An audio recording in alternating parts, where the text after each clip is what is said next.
Así es, estamos al aire, 10:32. Y llegó el momento de hablar con nuestro politólogo favorito porque en medio de los reclamos oficialistas, ayer jueves, el Pleno del Consejo Constitucional aprobó la norma que hace inexpropiable los fondos de pensiones. Además, se aprobó la norma que consagra la libertad de elección en salud. Dos bordes constitucionales que se habían convertido en nudos insalvables en el proceso anterior, pero que han vuelto a desatar la polémica en semanas claves. Vamos a hablar de esto entonces con Marcelo Mella, politólogo y académico USACH. ¿Cómo estás, Marcelo? Bienvenido a Enlace USACH. Hola, hola, ¿cómo estás, Rodrigo? Gusto saludarte. Bien, bien. Interesado en esta serie de Netflix llamado Consejo Constitucional, que cada día tiene un capítulo que da la sensación que se hace más complejo, que salen nuevas normas. Entonces, primero, hablar de lo que ha ocurrido en estas semanas, ¿no? Marcados por estas normas aprobadas que favorecen a un sector político. ¿Está pasando lo mismo que la vez anterior, pero al revés? ¿Cómo lo ves tú, Marcelo? Sí, en parte, Rodrigo, está ocurriendo eso. Es decir, uno puede ver con lo que va de trabajo del Consejo Constitucional que la capacidad de aprendizaje en política es limitada, porque se criticó el primer proceso y algunos plantean, yo me incluyo, de que buena parte del fracaso del primer proceso tuvo que ver con el excesivo carácter partidista del proceso, es decir, no ser capaz de construir acuerdos amplios que incluyeran a actores más allá de aquellos que eran los socios indispensables para construir una votación de mayoría. Es decir, construir lo que se llama en política una supermayoría. Entendiendo que estamos hablando de la Constitución y las constituciones no solamente deben ser aprobadas en un proceso como este por la ciudadanía, sino además deben durar en el tiempo. Entonces, no puede ser objeto de revisión permanente, porque significa que el trabajo entonces de elaboración de la Constitución ha sido de mala calidad, deficiente. Y lo que estamos viendo hoy día es, como tú bien dices, la repetición de esa misma historia de querer ponerle la huella digital al texto constitucional en términos partidistas o ideológicos, de quién tiene la mayor cuota de consejeros y consejeras en el proceso constituyente, que en este caso es el Partido Republicano, con el apoyo, algunos hablan de vagón de cola de Chile Vamos, ¿no? Sí. Entonces lo que estamos viendo es el trabajo en los primeros capítulos sometidos a votación del Pleno, un carácter partidista que claramente es indeseable, porque en primer lugar plantea la duda de si este proceso, este texto que se va a proponer al país en muy poco tiempo más, va a tener esta amplitud suficiente como para poder ser aprobado. De no ser así, vamos a seguir con el tema constitucional abierto. Ahora, es cierto, para no caer en un análisis demasiado dramático, que lo que estamos conociendo en votaciones del Consejo, Rodrigo, son los capítulos 1 y 2, Fundamentos del Orden Constitucional, Derechos y Libertades Fundamentales, que son dos capítulos particularmente sensibles en términos ideológicos.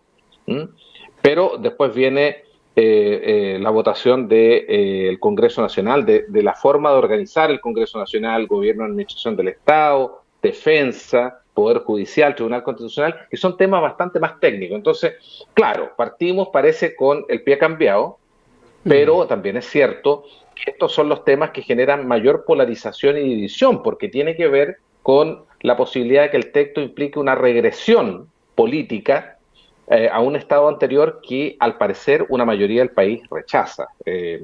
Por ejemplo, hay una regresión evidente en términos del derecho a huelga, que es un tema sensible, digamos, para el mejoramiento de la calidad de nuestra democracia. Y también hay una regresión posible en términos de la objeción de conciencia institucional, que fueron dos cuestiones que se votaron en estos días por el Pleno. Y claro, de acuerdo a la arquitectura del proceso constituyente que está rigiendo hoy día, Rodrigo, entonces hay una posibilidad de una cierta revisión por parte de la comisión experta y que esto pueda transformarse en una comisión mixta y eventualmente corregir este exceso partisano que, al igual que en el primer proceso, podría ser causal del rechazo al texto que el órgano constituyente propone al país. Sí, yo he hablado con un par de expertos y algunos están con ataque con todo lo que está pasando en el último momento y además, y esto ya fuera de broma, Marcelo, queda la sensación que, por ejemplo, los republicanos no tienen mucho que perder porque si se rechaza,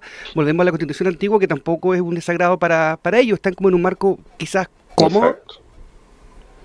Yo creo que está en una zona de confort porque hay dos escenarios que son deseables para el Partido Republicano. El primero es que el texto se apruebe finalmente y con un carácter en cierto sentido regresivo y que ellos muestren para la próxima elección presidencial una capacidad de conducción de este proceso que es un proceso muy complejo y difícil. La otra opción es que se rechace y finalmente sectores importantes del Partido Republicano, ya lo han dicho públicamente, ratifiquen la tesis de que el proceso constituyente era superfluo, no tenía razón de ser, que había que quedarse con la Constitución del 80, eventualmente hacerle algunas correcciones menores.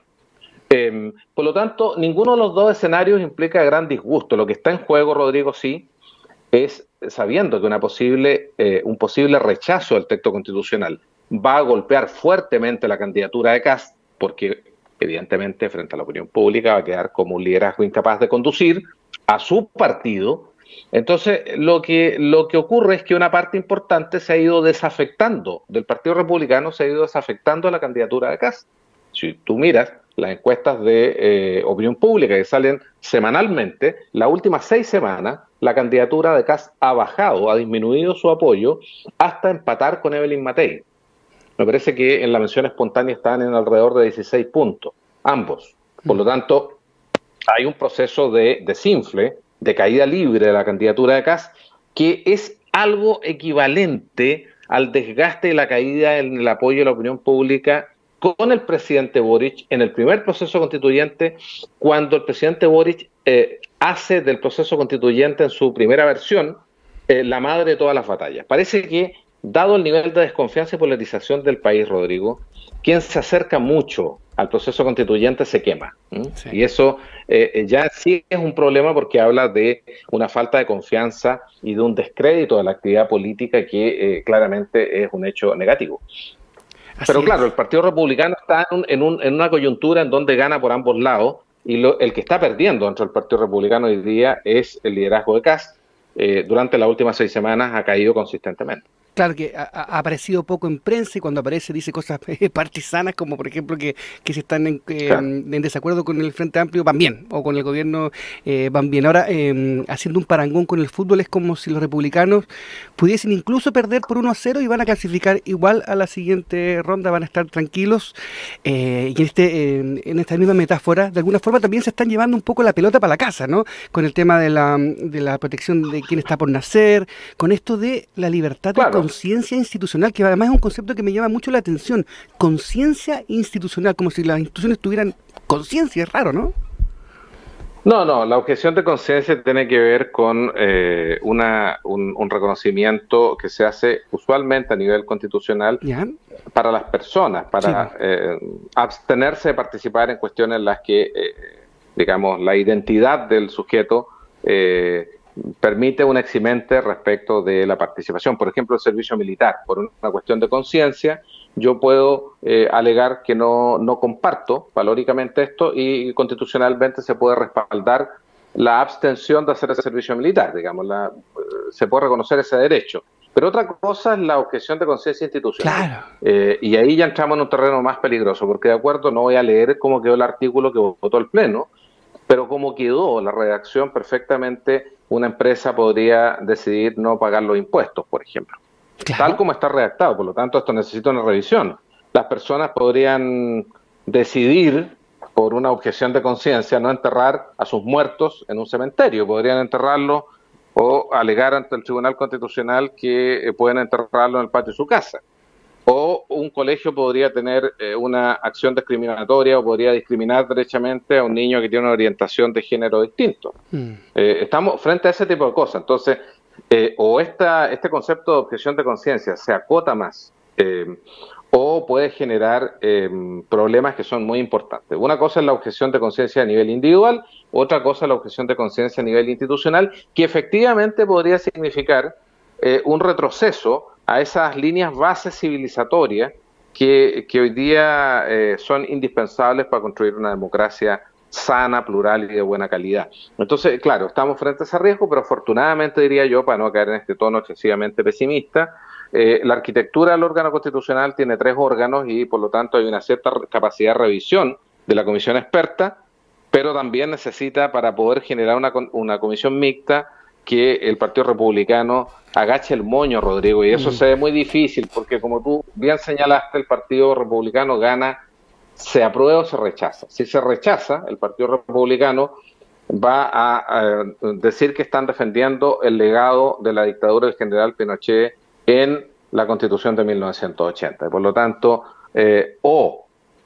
se defiende la candidatura de Kast, cuestión que parece cada vez más lejana dentro del Partido Republicano, o el Partido Republicano se aboca a la defensa de la institucionalidad más conservadora que garantice esta visión conservadora de la sociedad que está dentro del ethos de la identidad de la Constitución de 1980. Entonces, claramente el juego es un juego difícil para lograr la aprobación, y mira, lo que parece a esta altura como una opción razonable podría ser volver al acuerdo de la comisión experta. Mira lo que te estoy diciendo, porque el acuerdo de la comisión experta que se entregó al Pleno, que se entregó, perdón, al Consejo Constitucional,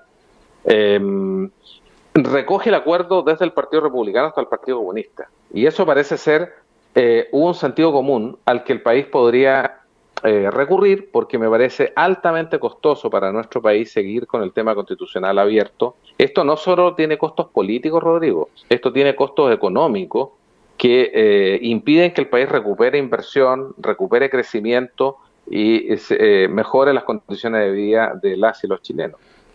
Y además todo es muy, ¿cómo decirlo?, muy esquizofrénico, porque hay republicanos que ya están adelantando que van a votar rechazo, hay gente de la oposición que ya está tirando la toalla.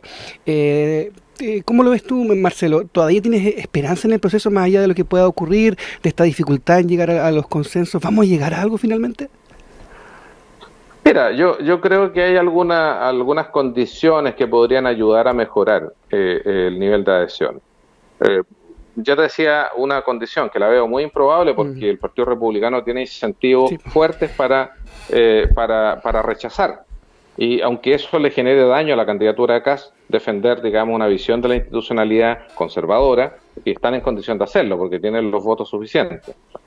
Una condición que podría mejorar esto es que la base republicana de constituyentes agache el moño y se abra la Constitución a la formación de comisiones mixtas, para acercarse un poco más al proyecto enviado por la comisión experta, cosa que yo veo difícil, pero si eso ocurriera, la base de sustentación de la propuesta constitucional podría tener mayor respaldo a nivel transversal, por lo menos a nivel de partidos políticos. Bueno. Si existe una amenaza a la estabilidad institucional, yo creo que eso también podría buscar con mayor compromiso y con mayor voluntad el éxito de este proceso constituyente, porque se sabe que el país está caminando por una delgada línea roja en la medida que no resuelva el tema constitucional.